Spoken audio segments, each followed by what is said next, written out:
Good morning all of you. मैं सुनील कुमार सारस online class में आपका स्वागत करता हूं। आई होप अच्छे होंगे।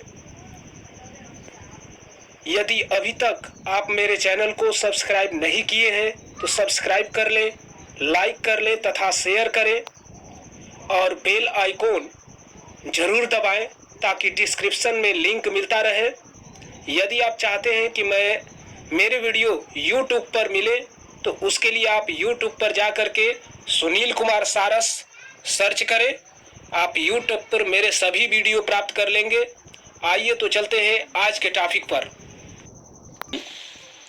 हिंदी पाठ योजना, हिंदी शिक्षण के अंतर्गत आज लेकर के आए हैं हिंदी पाठ योजना। देखेंगे यहाँ लिखेंगे आप सबसे पहले पाठ योजना, उसके बाद विद्यालय का नाम। इसमें विद्यालय का आप नाम लिख देंगे, जो भी विद्यालय में आपको टीचिंग करना होगा, पढ़ाना होगा। और उसके बाद यहाँ देख रहे हैं दिनांक लिख देंगे, कक्षा लिख देंगे, विषय लिख देंगे, कालांश, अवधि। देखते हैं यहाँ दिनांक 28/1/2002 लिखा गया, 20 लिखा गया है। इसमें आप जिस दिन पढ़ाएंगे उसका दिनांक लिखेंगे, कक्षा, जो भी कक्षा को आप पढ़ाएंगे, क्लास को पढ़ाएंगे, उसका क्लास लिख देंगे। विषय हिंदी है, हिंदी लिख देंगे। कालांश, जिस घंटी में आपको पढ़ाना होगा उसका क्लास लिख देंगे। और अवधि जो है 40 मिनट, किसी किसी विद्यालयों में 35 मिनट भी रखा जाता है, तो इसका ध्यान रखेंगे।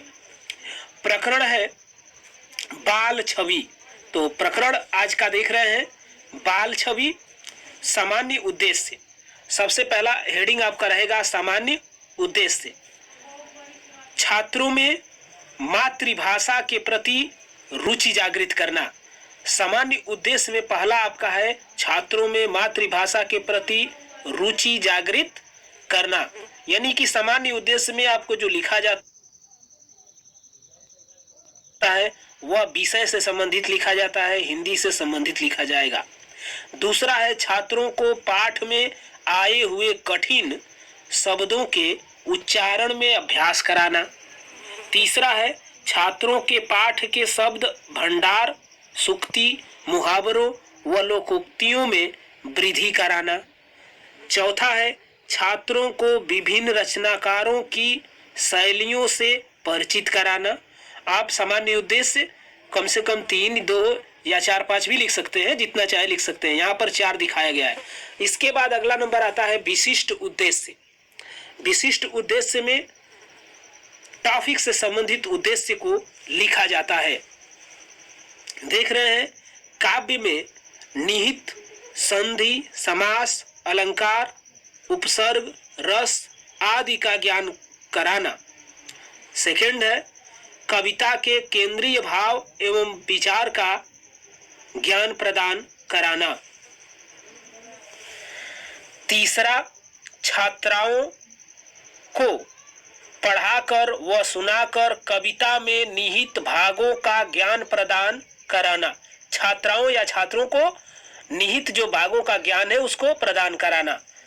चौथा छात्रों को कविता में निहित नवीन शब्द व युक्तियों के अर्थ से परिचित कराना। तो ये हो गया हमारा विशिष्ट उद्देश्य। अब देखते हैं अगला हेडिंग है सहायक सामग्री। तो सहायक सामग्री में क्या होता है? पाठ्य पुस्तक, चाक, डस्टर, संकेतक, लपेट श्यामपट आदि। तो ये हो गया आपका सहायक सामग्री। पूर्व ज्ञान, छात्र पूर्व कक्षाओं में तुलसीदास जी के विषय में पढ़ चुके हैं। ये तुलसीदास के विषय में छात्र को पूर्व ज्ञान दिया जा चुका है। उनके विषय में जो सामान्य जानकारी वो रखते हैं। अब आते हैं प्रस्तावना पे। देखिए इसमें प्रस्तावना की 3 कालमें बनाएंगे। क्रम संख्या, छात्राध्यापक।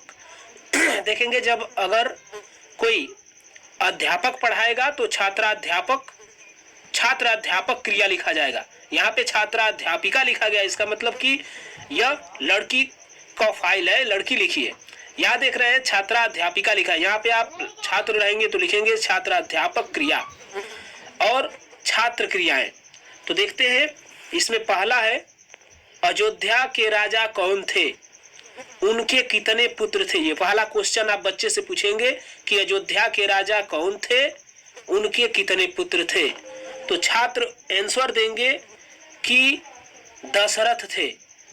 राजा कौन थे? दशरथ थे और उनके 4 पुत्र थे। दूसरा क्वेश्चन आप पूछेंगे उनके क्या क्या नाम थे। छात्र क्रिया छात्र बताएंगे राम, लक्ष्मण, भरत, शत्रुघ्न, चारों भाई के नाम बता देंगे। तीसरा क्वेश्चन आएगा राम के भक्त कवि कौन थे। तो बच्चे तुलसीदास के बारे में सामान्य जानकारी चूंकि रखते थे इसलिए वो बता देंगे कि तुलसीदास। चौथा क्वेश्चन तुरंत आप डालेंगे तुलसीदास जी की कौन कौन सी रचनाएं हैं। अब ये क्वेश्चन समस्यात्मक हो जाएगा। अब जब भी क्वेश्चन समस्यात्मक आ जाएगा तो आपको टॉपिक यही मिल जाएगा, उनकी रचनाएं। तो देखते हैं आगे। उद्देश्य कथन, समस्यात्मक क्वेश्चन आ गया था तो उद्देश्य कथन होगा कि आज हम हिंदी पद विषय के अंतर्गत तुलसीदास जी द्वारा रचित बाल छवि का रसास्वादन करेंगे।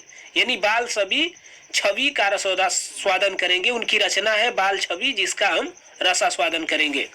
आइए देखते हैं प्रस्तुतिकरण। अगली हेडिंग होगी प्रस्तुतिकरण। इसमें लिखेंगे तन की दुति श्याम ... धूरी धराए। यानी कि तन की दुति श्याम के यहां से और धूरी धरे तक का ये है। अब आते हैं यहां देखते हैं 4 कॉलम बना लेंगे। शिक्षण बिंदु, अध्यापिका क्रिया, अगर अध्यापक रहेंगे तो लिखेंगे छात्राध्यापक न लिख अध्यापिका न लिख करके आप लिखेंगे छात्राध्यापक क्रिया। छात्राध्यापिका क्रिया यहाँ लिखा गया है। इसके बाद यहाँ देख रहे हैं छात्र क्रियाएं और लास्ट में है श्यामपट कार्य। तो अब यहाँ से आप शिक्षण बिंदु ले लेंगे, आदर्श वाचन करेंगे। आप किताब में आदर्श वाचन करेंगे, पढ़ेंगे। इसमें आदर्श वाचन में क्या लिखा जाएगा देखिए, छात्राध्यापिका सस्वर आरोह अवरोह पूर्वक यति गति युक्त भावपूर्ण वाचन करेंगी। इसमें अध्यापिका जो है वो वाचन करेंगी और उस समय छात्र की क्रिया क्या रहेगी, छात्र ध्यान पूर्वक ग्रहण करेंगे, उसको सुनेंगे।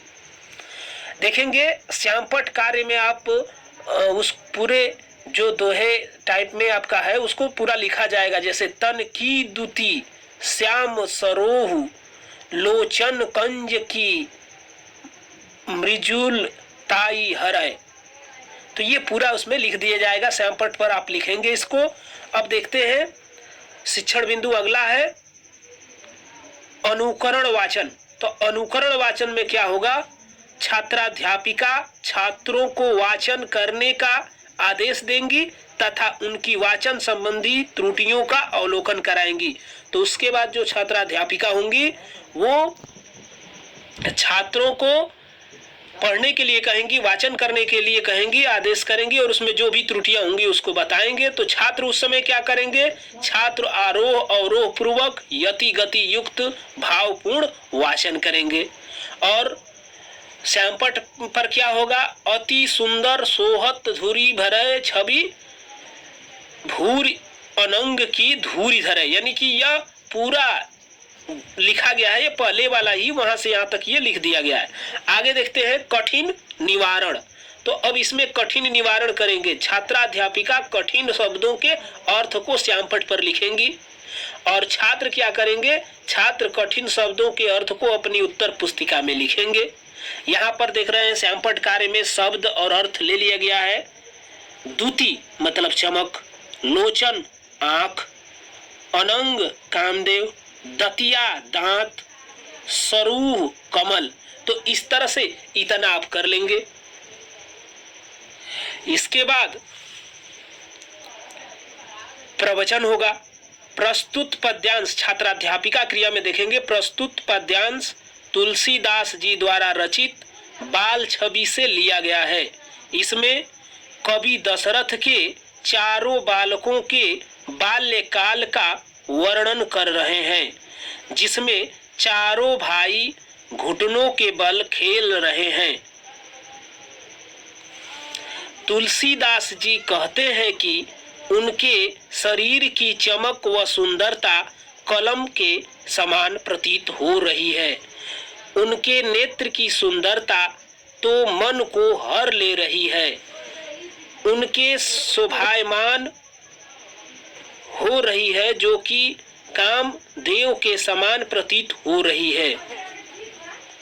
अब देखेंगे छात्र क्रियाएं। जिस समय आप प्रवचन करेंगे उस समय छात्र ध्यान पूर्वक सुनेंगे, और श्यामपट्ट कार्य में उस समय तक कुछ नहीं रहेगा। आप वाचन करते रहेंगे, प्रवचन देते रहेंगे, और लास्ट में आप देख रहे हैं यहाँ भाव बोधक प्रश्न आप यहाँ करेंगे। श्री राम का शरीर किसके समान लग रहा है? तो आंसर छात्र देंगे कमल के समान। दूसरा क्वेश्चन पूछेंगे, कवि के मन को क्या हर ले रही है? तो आंसर बच्चे देंगे कि उनके नयनों की सुंदरता हर ले रही है।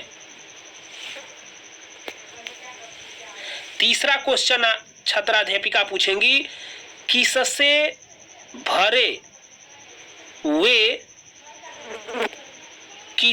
भरे वे और भी मोहक लग रहे हैं?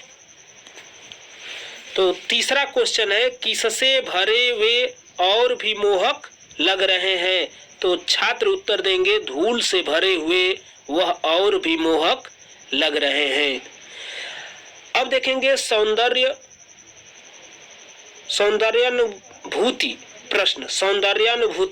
प्रश्न। पहला प्रश्न होगा, पद्यांश में किस प्रकार भाषा का प्रयोग है? बच्चे आंसर देंगे छात्र क्रियाएं में ब्रज भाषा का प्रयोग किया गया है। अगला क्वेश्चन दूसरा होगा, कौन से छंद का प्रयोग है? तो बच्चे बताएंगे दोहा छंद का। आत्मसाती करण प्रश्न पूछा जाएगा, दोनों पद्यांशों में क्या समानता है? तो छात्र आंसर देंगे, बाल लीलाओं का वर्णन किया गया है।